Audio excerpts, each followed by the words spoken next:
으로 세상을 봅니다. 정용실의 뉴스 브런치 뉴스픽. 네, 정용실의 뉴스 브런치 오늘도 청취자 여러분들과 함께하고 있습니다. 유튜브 콩앱 라디오로 들으시면서 의견 보내주시기 바랍니다. 자, 저희는 첫 코너 뉴스픽으로 열어보죠. 신보라 국민의힘 전 의원 어서 오십시오. 네, 안녕하세요. 네, 조성실 정치하는 엄마들 전 대표 어서 오십시오. 네, 반갑습니다. 앞서 말씀을 잠시 드렸는데 2022 개정 교육과정을 두고 지금 계속 잡음이 생기고 있는데요. 이번에는 이제 5.18 민주화 운동 표현이 빠진다고 이제 알려지면서 야당, 5.18 관련 단체들의 반발이 있었거든요. 자, 여당과 교육부의 입장은 또 다른데 과연 삭제를 한다는 것인지 안 한다는 것인지, 그러면 정치권에서는 이에 대해서 어떻게 또 반응들을 하고 계신지, 자, 조성실 대표께서 좀 정리를 해 주시죠. 네, 교육부 장관이 확정 고시한 2022 개정 교육과정에서 5.18 민주화 운동이라는 표현이 빠졌다는 것이 밝혀지면서 굉장한 논란이 일었습니다.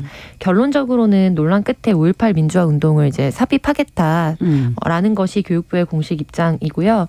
네, 다만 이 논란에서 문제가 됐던 것은 결과적으로 원래 이 지필 연구진이 최초에는 문재인 정부 당시에 이제 어떻게 보면은 세워졌던 연구진이 집필을 한 것이고, 그런데 결과적으로 5.18 민주화 운동이라는 표현이 빠지게 되면서 최종적으로 이것이 이번 정권의 영향으로 빠진 것이 아니냐라는 비판이 일었고, 또 이에 대해 대통령실을 비롯한 이제 관계자들은 이것은 오히려 이제 위원을 세운 것 자체가 지난 정권에 영향력 아예 있었기 때문에 그렇게 보기 어렵다. 근데 또 이에 대해서 민주당 의원들은 그렇다 하더라도 최종적으로 1차 안을 발표했던 것이 이번 정권 들어선 이후에 8월 이후였기 때문에 결과적으로 이 논란으로부터 자유로울 수 없다라는 공방들을 이어갔습니다.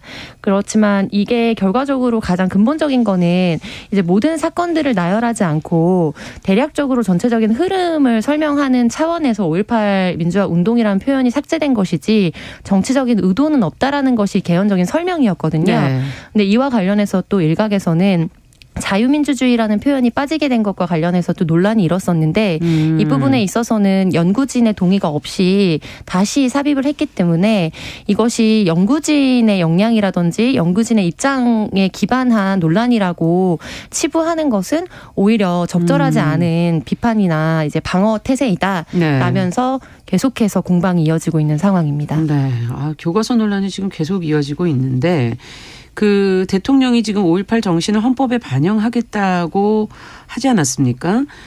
그런데 교육부가 지금 또 연구진에게 책임을 전가하고 있다는 비판도 맞습니다. 지금 나오고 있고, 어쨌든 지금 연구진의 결정이 맞는 것인가, 아니면 왜 이런 결정을 누가 한 것일까, 옳은 방향인가, 뭐 여러 가지 측면에서 이 문제를 좀 들여다봐야 될 것 같은데요. 두 분께서는 어떻게 보십니까? 네, 지금 이 과정에 대해서는 조성실 대표님이 그래도 잘 설명을 해주신 것 같은데요. 왜냐하면 이 논란의 이제 첫 시작이 실은 5.18 2023년 개정 교육과정에 5.18이 삭제됐다. 딱 이 기사 헤드라인 하나 가지고도 이제 상당히 이제 논란이 일파만파 퍼졌고, 민주당이나 이제 정치권에서는 마치 이제 윤석열 정부가 어떤 악의적인 의도를 가지고 민주화 운동 중에 5.18을 사실상 빼버리고 이제 하는 시도를 하려고 하고 있다, 이런 식의 이제 주장을 했거든요. 근데 사실 내용을 살펴보시면 그런 게 아니었다는 거를 좀 알 수 있었어요. 저도 실은 기사 헤드라인만 보고서는 설마 정말 이랬다고? 이제 왜냐하면 이제 윤석열 대통령 들어서고 나서 5.18 기념식에 직접 참모들과 뭐 강요들을 다 데리고 가기도 선거 했고, 전에도 또 광주를 찾았었고요. 그래서 그 어떤 민주화 운동에 대한 어떤 진심이라고 하는 것은 저는 있다고 생각을 했기 때문에 그래서 내용을 좀 살펴보니까 우선 개정 교육과정이 교과서를 집필한 안을 이렇게 내는 게 아니에요. 그거는 검정교과서랄지 이런 교과서가 집필되는데 어떤 기준이나 가이드라인을 제시하는 거고요. 이제 기본적으로. 그래서 이번에 지금 확정 고시한 것은 어떤 그 가이드라인에 관한 내용이다라고 하는 점 우선 말씀을 드리고요. 근데 다른 이제 교육과정과 달리 이번 개정 교육과정의 핵심은 이제 학습 요소라고 하는 내용을 생략을 하기로 한 거예요. 왜냐하면 학습 요소를 이 가이드라인 너무 구체적으로 명시를 하다 보니까 검정 교과서에 이제 집필을 하다 보면 그 세부적인 내용이까지 너무 디테일하게 가이드라인이 돼 있으면 네, 그것만 쓰게 되는 거죠. 그렇기 때문에 네. 개별적이고 그런 사건들은 생략하는 방향으로 이제 하게 됐다는 겁니다. 그래서 이번에는 학습 요소로 하는 걸 삭제를 하고요. 네. 빼고 대신 이제 성취 기준에 이 민주화 운동과 관련한 내용에 대한 성취 기준이 이제 들어갔거든요. 네. 그 내용이 뭐냐면 4.19 혁명에서 6월 민주항쟁에 이르는 민주화 운동의 과정을 이해하도록 한다. 이 내용이에요. 그러면 사실 이제 4.19 혁명과 6월 항쟁이 사실 민주화 운동의 이제 처음과 끝이잖아요. 네. 그래서 그 안에 이제 5.18 민주항쟁이나 이런 부분은 당연히 이제 들어가는 건데 그걸 마치 5.18은 삭제를 해버렸다. 라고 하는 부분으로 좀 호도된 측면이 있다라는 점을 말씀을 드리고요. 이 연구진이 문재인 정부 때 시작된 거는 맞고 그다음에 이 첫 시한이 5월 정도에 마련이 돼서 올해 5월까지 마련인가요? 네, 작년 5월. 작년 5월에 네. 이제 시한이 제출이 됐고 네. 그거를 이제 그 국민에게 첫 공개한 게 8월 말이에요. 네. 그래서 8월 말에 공개를 하면서 의견 수렴 절차를 1차 진행을 했고 2차에 10월에 이제 교과별 총론 공청회를 열면서 또 의견 수렴을 했고요. 네. 11월에 행정 예고를 할 때 또 의견 수렴 절차가 있습니다. 그런데 이 세 가지 의견 수렴 절차를 다 거친 이후에 12월 말에 이제 확정 고시를 한 거거든요. 근데 이 세 번의 의견 수렴 절차 중에 자유민주주의에 관한 용어에 대한 문제 제기는 있었는데 이 5.18 용어에 관한 문제 제기는 전혀 없었어요. 근데 왜 이제 와서 이게 문제가 됐냐고 이제 또 논란이 되느냐. 이 문제에 대해서 좀 짚어봐야 된다. 어떻게 보십니까, 조 대표님? 네, 저는 그러니까 5.18 민주화 운동이 단어 자체가 이제 삽입이 되느냐 마느냐의 문제보다도 좀 이 종합적인 맥락의 차원에서 좀 이 공방이 이어지고 있다고 보고 있는데요. 왜냐하면 결국에 이제 남침이라는 표현이 빠진 것, 그리고 자유민주주의라는 표현이 빠진 것, 뭐 이런 것들을 가지고 계속해서 지금 대통령실에서 얘기하는 것처럼 문재인 정권 말미에 이제 세웠던 위원진들이 좌편향됐기 때문에 그런 부분에 대한 편향성이 반영되어 있다라는 비판을 받았고, 그리고 나서 결과적으로 이제 남친 표현이나 이런 건 논란 끝에 다시 이제 넣기로 한 걸로 되어 있잖아요. 네, 그런데 또 공교롭게 5.18 민주화 운동이라는 단어가 빠지게 된 것, 그리고 또 이것과 조금 더 폭을 넓게 보자면 진실화의 위원장이나 이런 이렇게 사람들을 세우는 관점에 있어서 5.18 문제를 공식석상에서 이제 국민의힘과 대통령이 보였던 입장과 다르게 이제 개인이 어떤 위원장을 세울 때는 그 사람이 그동안 학술적으로나 사회적으로 했던 발언이라든지 이것이 본인이 맡게 되는 사회적 위상과 더불어서 어떤 메시지를 내느냐를 충분히 고려하거든요. 그런데 그런 부분에서 굉장히 크게 논란이 일었던 인사들을 세웠기 때문에 그런 종합적인 관점에서 이제 5.18 민주화 운동이라는 단어가 그러니까 4.19에서 이제 항쟁까지 이렇게 하면 사실 그중에 단어가 빠지는 거는 5.18 민주화 운동 하나거든요. 그러네요. 네, 핵심적으로. 그리고 사실 5.18 민주화 운동 같은 경우에는 이제 개헌 논란이라든지 그동안 굉장히 역사적으로 가장 쟁점이 됐던 사안이기 때문에 그 부분에서 굳이 그 단어 하나를 뺐다는 것 자체가 결과적으로 이거는 굉장히 정치적이고 이념적인 어떤 반영이 아니었느냐라는 비판의 지점으로 이어졌다고 보고요. 그래서 결과적으로는 이제 좀 빠르게 이거를 뭐 수용해서 반영하겠다라고 밝혔기 때문에 추가적인 진행은 어떻게 될지 지켜봐야 할 것 같습니다. 네. 어쨌든 그 맥락이 그 위원장이라는 그 분의 그동안의 어떤 행적 이런 것과 연결성이 있다라는 지금 지적이신 거죠? 네. 그러니까 이 교과서하고 바로 직결되는 건 아니지만 결과적으로 이 교과서를 집필하는데 지금 이제 집필진의 입장이었다는 것이 정부의 입장이지만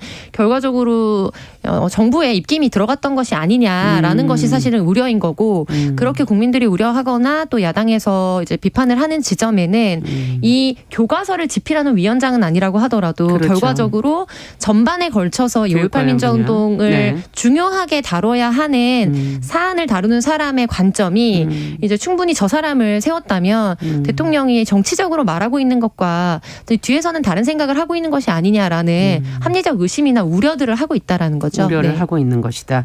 자, 그러면은 이게 지금 교육과정에 대한 논란이 지금 처음이 아니고 지금 몇 번째 반복이 되고 있어서 여론과 정치권에서 계속 나오는 말들도 국민들이 보기에는 참 힘든 상황인데 계속 교육부가 또 그 안에서 이제 개입이 이제 계속 생길 수밖에 없는 것이고 어떻게 보십니까? 이렇게 계속 되는 것이 바람직하지는 않지 않습니까? 근데 기본적으로 저는 가장 중요한 건 이제 교육 과정이라는 게 네. 이제 유치원부터 초등학교, 중학교, 고등학교 1학년까지 지금 이거 개정교육 과정은 초등학교 1학년부터 고등학교 1학년까지의 그렇죠. 교과서에 적용이 되거든요. 예. 그렇기 때문에 어떤 집필진이나 연구진들의 균형성이 우선 기본적으로 가장 중요하고 그다음에 우리가 경험한 어떤 자유시장 경제나 민주주의 역사라고 하는 게 저는 이제 이념적으로 나뉠 문제도 아니고 그렇죠. 당연히 공유하고 이제 배워야 될 역사라고 생각을 해요. 그런 점에 입각해서 균형성을 일치하는 게 우선 가장 중요하다. 그래서 이제 연구진의 편향성은 항상 논란이 되기는 해요. 이 부분은 어떻게 교정할 건지는 우선 중요할 것 같고. 참 이거는 정치하고는 무관하게 가야 될 분야인데요. 네. 네. 그다음에 왜냐하면 또 이제 연구진 사관이라고 하는 것들이 역사관. 있어서 네. 그게 이제 이념적 잣대로 늘 나뉘어져 있는 거죠. 예. 그러니까 저희는 역사에 대해 보는 관점이 이념적이라고 생각하진 않지만 과거의 사학자들부터 시작해서 그런 부분들이 있다 보니까 나뉘어져 있다는 거군요. 예. 네. 근데 이제 모든 정책에는 실은 이제 행정 예고를 하도록 되어 있고 그 예고를 통해서 여러 대국민 의견 수렴 절차를 거칩니다. 그래서 연구진의 자율성이 존중돼야지 거기에 개입하는 것은 바람직하지 않다는 건 저는 잘못된 시각이라고 생각해요. 모든 정책의 결과는 의견 수렴 과정은 반영이 돼야 된다. 네, 국민의 의견 수렴 절차를 거치는 건 당연하고 그게 법적으로 보장되어 있습니다. 네. 그래서 그거를 통해서 일정 정도 개정되고 수용되는 것은 저는 필요한 절차라고 보고요. 다만 이번에 있었던 논란의 같은 경우에는 제가 아까 말씀드렸던 것처럼 세 차례에 걸쳐서 의견 수렴 절차가 있었고 대부분 이런 의견 수렴 절차에는 교육단체부터 시작해서 뭐 정치단체, 시민단체들이 대부분 이런 내용들을 공유를 하고 의견을 굉장히 많이 제시를 하거든요. 그런데 왜 그때 이런 몇 가지 기회들이 있었을 때는 이게 문제되지 않았고 않았다가 확정고시가 됐을 때 이걸 문제 삼았는지에 대해서는 좀 정략적 의도가 있는 것 아니냐 하는 부분들이 있고 다만 5.18 단체들이 그럼에도 불구하고 의미 있는 그런 내용들을 과거에는 기술했다가 기술하지 않는 것은 문제다라고 했고 그 부분에 대한 의견 제시가 늦게라도 받아들여져서 교육부가 그걸 이제 집필 어떤 기준에 포함을 시키기로 했기 때문에 그러한 반영 절차를 거치는 것은 바람직하다고 생각을 합니다. 네. 조 대표님께서는 어떻게 보십니까? 네, 국가교육위원회 위원장 같은 경우에도 이제 사관 논란이 굉장히 크게 일었던 이배용 전 이화여대 총장이 그렇죠. 이제 재임하고 있잖아요. 그래서 그런 종합적인 사항들을 봤을 때 사실 말씀하셨던 것처럼 이제 특히 역사 교육이나 이제 사회과 교육 같은 경우에는 이것이 뭐 이념으로 무자르듯 잘려지는 문제는 아니지만 사회를 바라보는 철학적 관점이라든지 어디까지를 모두가 공통으로 배워야 하는 것으로 볼 것인가에 있어서 굉장히 늘 긴장감이 있고 그래서 어떤 정권이 들어서느냐에 따라서 위원장을 누구로 세우냐에 따라서 이제 어떻게 보면 국민들의 입장에서 는 이리 갔다 저리 갔다 하는 것 같은 논란들이 계속 있어 왔거든요.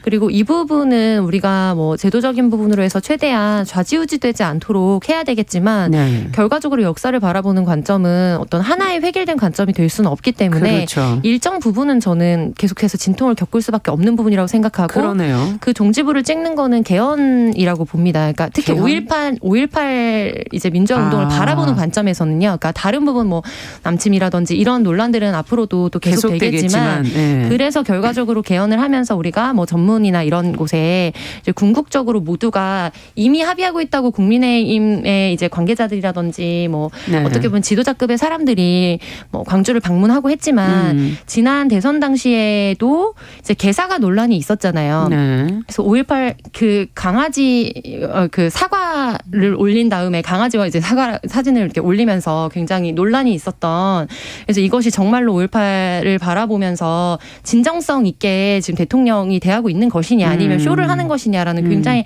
강한 질타와 비판들이 이어졌습니다. 그래서 이런 부분에 대한 논란을 종식하기 위해서는 방금 신보라원님께서 말씀하신 것처럼 이제 이 역사의 부분까지는 공이 어떤 관점이라든지 어떤 정치적 노선 투쟁의 문제가 아니라 사실 우리가 모두 다 공공연히 받아들이고 인정하고 그걸 통해서 이제 감사함으로 어떻게 나아갈 것인지를 고민해야 되는 지점이라고 생각한다면 거기에 대해서 이제 합의점을 이뤄야 되는 것이고 네, 그래서 그런 부분에 있어서는 이제 진통은 계속 되겠지만 저는 이후에 우리가 공헌하는 차원에서 개헌에도 반드시 이제 5.18 관련된 사안들이 명기되는 것이 중요하다고 보입니다. 네. 더 하실 말씀이 혹시 있으신지요? 이 부분에는 동의합니다. 네. 앞으로도 좀 교육부 개입이 있다. 앞서 그 부분을 얘기해 주셨는데 그 부분은 어떻게 보세요? 조 대표님께서는. 앞서 어떤 부분 말씀하셨죠? 교육부 개입이 아니라 그거는 의견 수렴 절차다라고 신보라 의원께서는 얘기를 해 주셨고. 연구진의 자율성을 보장하는. 연구진의 자율성 부분은 어떻게 보십니까? 그런데 이제 연구진의 자율성이라고 말하기엔 저는 이제 특히 사회교과 관련된 교사들 분들이나 이런 분들이 이제 인터뷰하셨던데 그렇게 하려면 실제로 이제 자유민주주의 용어라든지 이런 부분에 있어서도 연구진의 의견들이 100% 반영이 됐어야 된다고 보거든요. 그런데 그 부분에 있어서는 사실 좀 선택적으로 동의가 되지 않는 부분 혹은 최종적으로 의견 수렴 절차를 거치지 않고 이제 최종 발표 안에는 반영이 된다든지 이런 불일치한 부분들이 있었다고 생각하고 그 부분에 대한 비판 지점이 있다고 봅니다. 네. 자, 오늘 저희가 교육과정 관련된 논란은 여기까지 말씀을 듣도록 하고요. 앞으로 또 교육과정이 아직은 완전히 이제 뭐 행정 예고가 된 상황이긴 하지만 그 문제가 어떻게 정리가 되는지 좀 더 지켜보도록 하겠습니다. 자, 다음 문제도 참 복잡한 얘기인데요. 정부가 유보통합이라는 것을 추진하기 위한 의견 수렴을 했는데 아직도 갈 길이 멀다고 그럽니다. 지금 학부모 단체, 교원 단체 간에도 온도차가 있다 그러고 지금 현재 상황이 어떤 건지 이 유보 통합 문제는 사실 굉장히 오래전부터 얘기가 많이 됐던 것인데 지금 이제 이걸 추진을 하기 위한 이제 의견 수렴 절차에 이제 들어간 거죠. 네. 어떻게 된 겁니까? 우선 교육부가 2025년에는 유보 통합을 실시를 할 수 있도록 하겠다라고 하는 목표를 제시를 했고 그에 따라서 지난해 12월 29일에 영유아 교육 보육 통합추진위원회 및 추진단의 설치 운영에 관한 규정 제정안을 행정 예고를 했어요. 근데 이제 행정 예고를 하게 되면 통상 의견 수렴 절차를 함께 진행을 하는데 그거를 지금 그제였죠. 3일까지 현장 의견을 받기로 이제 한 겁니다. 1월 3일까지. 네, 1월 3일까지. 근데 이 규정 안에는 이제 교육부 장관을 위원장으로 하는 유보통합 추진위원회와 이제 복지부 공무원을 단장으로 하는 유보통합 추진단, 이제 실무 추진단을 그 두 개로 이것도 나눠져 있군요. 예, 그거를 이제 교육부 산하에 설치한다는 내용인데요. 이에 대해서 지난 3일에 이제 한국교원단체 총연합회, 전국교직원 노동조합 등을 비롯한 교원단체들이 일자리 기자회견을 열거나 성명을 내면서 이 유보통합을 졸속 추진하고 있다고 비판을 했습니다. 우선 지금 연말부터 연초까지 방학을 하는 유치원과 어린이집이 대부분인데 왜 이 시기에 행정예고 기간을 6일로 공지를 해서 의견 수렴 절차를 어렵게 만들고 있느냐라고 하는 문제 지적부터 했는데요. 특히나 지금 주말을 빼면 사실상 의견 수렴 기간이 4일에 불과하다는 점이 문제가 됐고 이것 자체가 불통에 달한다라는 것이고 의견 수렴 기한을 늘리고 추가로 공청회 등을 통해서 현장 의견을 경청하라는 지적들이 이어졌고요. 뿐만 아니라 유보통합의 추진 주체가 교육부냐 보건복지부냐 하는 문제 그리고 조직 구성에 있어서도 초등 중등 교원의 참여를 보장하라는 등의 어떤 조직 구성의 균형성 문제 등이 또 제기가 됐습니다. 지금 이 문제는 지금 여러 측면에서 지금 고민을 좀 해봐야 될 텐데 예전부터 이제 유보통합이라는 걸 조금 더 정리를 해드리자면 영유아의 어떤 교육과 보육을 이제 하나로 좀 만들겠다 하는 것인데 그거는 이제 그 초등학생이나 저학년 학생들에게 굉장히 도움이 되는 부분이지만 그것이 이 부서는 지금 두 개로 나눠져 있는 거죠. 교육부와 교육부. 그다음에 보육은 보건복지부가 관할 부처입니다. 부처가 나눠져 있어서 이제 이걸 통합하는데 여러 가지 어려움이 이제 있을 것으로 누구나 이제 예상을 하고 있고 많이 관심은 가져왔지만 지금까지 쉽게 되지를 못해 온 상황이죠. 지금 첫 번째로 말씀하신 게 졸속 추진이다라는 얘기를 하면서 의견을 수렴하는 과정에서 너무 날짜가 작다. 뭐 휴일 뭐 이런 거 다 빼고 나니까 4일밖에 없다. 지금 네. 이제 그 얘기 먼저 지적해 주셨는데 단순한 것부터 먼저 가보죠. 복잡한 문제니까. 이 부분은 어떻게 보십니까? 두 분께서? 네, 저는 이제 방학 기간이 아니었다면 더 좋긴 했겠지만 사실 유보통합 논의는 20년 가까이 된 논의거든요. 그러니까요. 그래서 육아정책연구소라는 이제 국책연구기관 같은 경우에도 유보통합을 위해서 사실 목표를 두고 설립된 기관이고 이름이 뭐라고요? 육아정책연구소라는 육아정책연구소. 국무총리 산하의 조직으로 알고 네. 있습니다. 그런데 유보통합이라는 말 자체가 유치원과 보육기관을 통합하겠다는 것인데 네. 이제 보통 동네에 보시면 유치원과 어린이집이 나누어져 있는데 있어요. 나눠져 있습니다. 근데 예전에는 네. 이제 어린이집은 정말 영아에 가까운 보육을 중심으로 하는 곳이었다면 그렇죠. 유치원은 학교 가기 취약 전에 5세부터 7세까지만을 받아서 유아 교육을 중심으로 진행하는 곳이라는 인식이 강했습니다. 예. 근데 현재는 여러 가지 통합 과정을 거쳐서 이제 5세부터 7세까지도 원한다면 어린이집에 받아주는 곳이 있거든요. 네, 그리고 선택적으로 유치원으로 옮기고 싶은 사람은 옮길 수 있도록 되어 있습니다. 그래서 우리 나이로 1살부터 뭐 4살까지는 어린이집에 등원하고 네. 5세부터 7세까지는 선택권에 따라서 어린이집과 유치원을 갈 수 있도록 되어 있는 구조인데요. 이게 교육부처에 있거나 보건복지부 하나에 있거나 근데 가장 핵심적인 쟁점은 사실 교원의 통합입니다. 아시다시피 유아교육과 같은 경우에는 이제 4년제 대학을 중심으로 해서 사범대 산하에서 교육을 이수하고 자격증을 받고요. 네. 그리고 이제 규모도 전국에 한 5만여 명, 5, 6만 명 정도 되셨던 네. 것 같아요. 그런데 이제 어린이집 교원 같은 경우에는 네. 아동학과를 전공한 분들도 물론 계십니다. 네. 그래서 똑같이 4년제를 졸업하신 학위를 가지신 분들도 계시지만 또 한편으로는 학점은행제 같은 경우로 예. 자격증을 이수할 수 있기 자격증 이수를 때문에 하면. 네, 그리고 전체적인 교원, 그러니까 그 선생님들의 규모도 훨씬 더 뭐 6배, 7배 가까이 많고요. 네. 그래서 그리고 사회적 지위나 그리고 급여 급여가. 체계도 굉장히 다릅니다. 예. 그래서 이걸 어떻게 통합할 것인가가 굉장히 난망한 과제로 사실 남아져 있었고 네. 이게 유아교육 보육 사업이 굉장히 큰 규모의 사업이다 보니까 예. 한 부처에서 이걸 완전히 떼서 하나로 통합했을 때 부처의 위상하고도 연결이 되는 문제거든요. 그래서 사실 이제 남은 거는 유보 통합이 돼야 된다는 거는 공이 20년간 모두가 너무 사실은 얘기를 오래 공감을 해왔어요. 해왔던 문제인데 현장에 있는 이해관계자들의 조율을 어떻게 할 것인가, 부처 간 조율과 또 현장의 당사자들의 조율을 어떻게 할 것인가 이 사안만 남겨져 있거든요. 예. 심지어 재정 같은 경우에도 일정 부분 박근혜 정부에서는 좀 통합을 바우처 재정도 형태로 많이- 살짝은 했습니다. 예, 예. 많은 부분을 했습니다. 그래서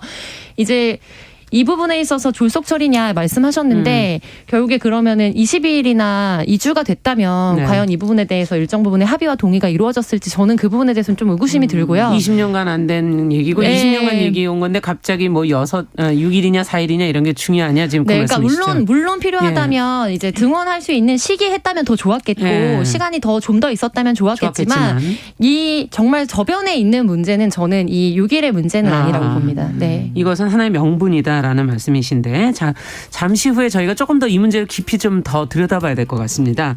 자 11시 30분부터 일부 지역에서는 해당 지역 방송 보내드릴 거고요. 저희 뉴스픽은 계속 이어집니다.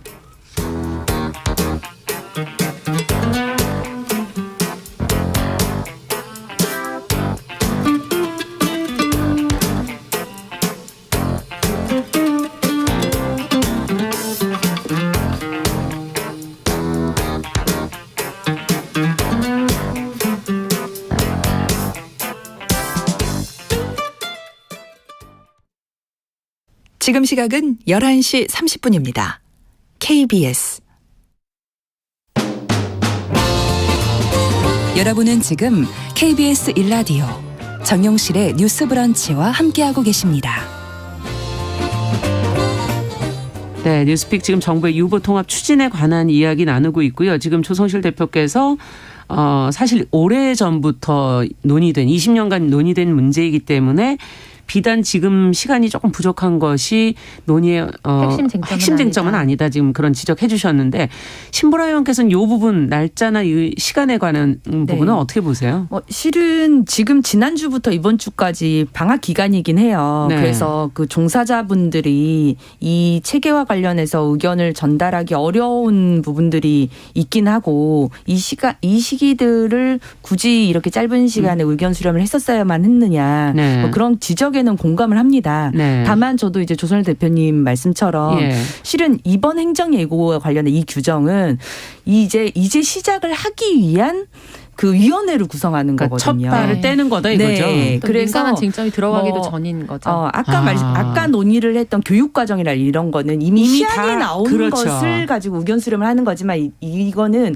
이제 위원회를 구성할 게 위원회를 구성해서 이 논의를 시작해보자고 하는 체계를 결정하는 규정이기 때문에 사실 모든 지금 교원단체들이 들고 일어나서 그런 단계는 아직 아니다 이거군요. 네, 이런 단계는 전 아니다. 아직 시작하는 단계다. 첫 단계다. 지금 첫 단계는 기구를 구성하는 겁니다. 기구를 구성하는 것부터 지금 문제가 되고 있다. 20년간 그러니까 안 됐겠죠. 쉬운 게 아니니까요.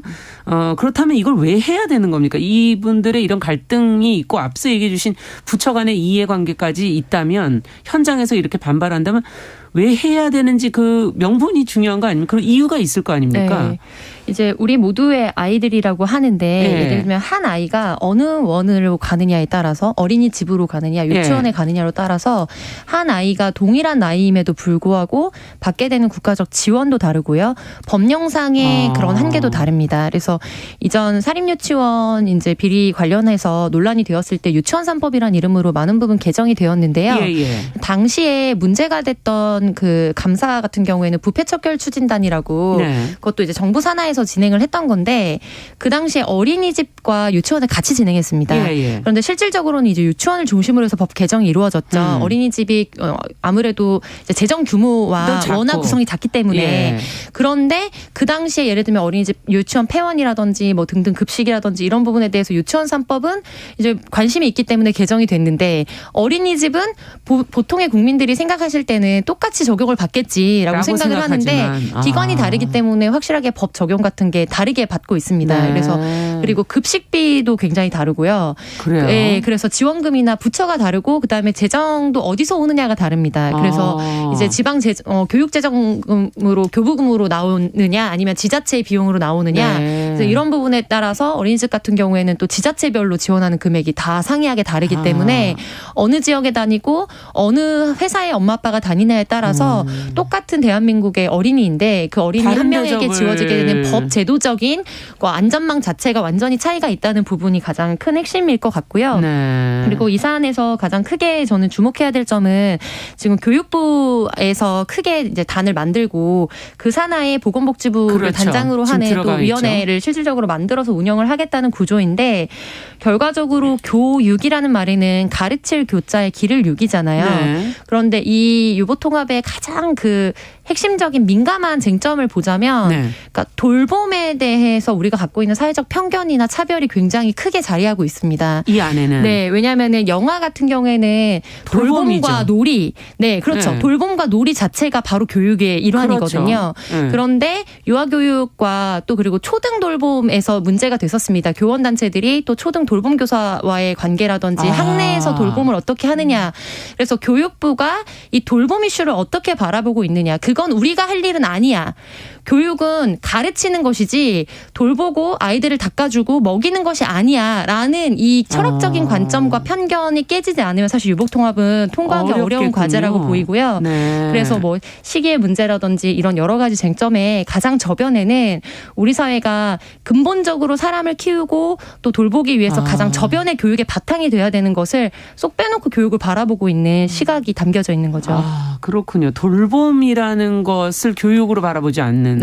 그거보다 좀 더 낮은 것으로 바라보는 그 시각이 그 안에 깔려 있다. 그래서 영이세를 지금 분리해서 3세부터 5세까지만 그러면 다시 통합을 해서 위로 유아학교 형태로 올리자라고 주장하시는 분들도 계셨고 또 그 논의에는 뭐 이번 지난해에 논란이 됐던 조기 입학건도 사실은 연장선상에 있다고 볼 수 있죠. 근데 아이들을 지금 낳아야 된다. 뭐 인구 문제가 심각하다 하는데 이런 문제가 제대로 처리가 안 된다면 과연 누가 아이를 낳아서 키우겠습니까? 그죠? 이 부분이 맞습니다. 돌봄의 문제 이 부분을 잘 처리를 해야 될 것 같은데 어떻게 보십니까? 신보라 의원께서. 네, 저도 둘 다 저는 지금 이미 어린이집에 아이를 보내고 있는 이제 부모로서 실은 매우 전적으로 공감하는 내용이고요. 왜냐하면 아이들을 어린이집이나 유치원으로 이제 나눠서 보내고 있고 신청하는 홈페이지 자체도 달라요. 완전히 다르기 때문에 시스템 자체가 너무 많이 분리돼 있다. 다만 유보통합 논의는 오랫동안 거쳐왔고 그 과정 중에 우리가 이제 누리과정이라고 하는 거는 만들어서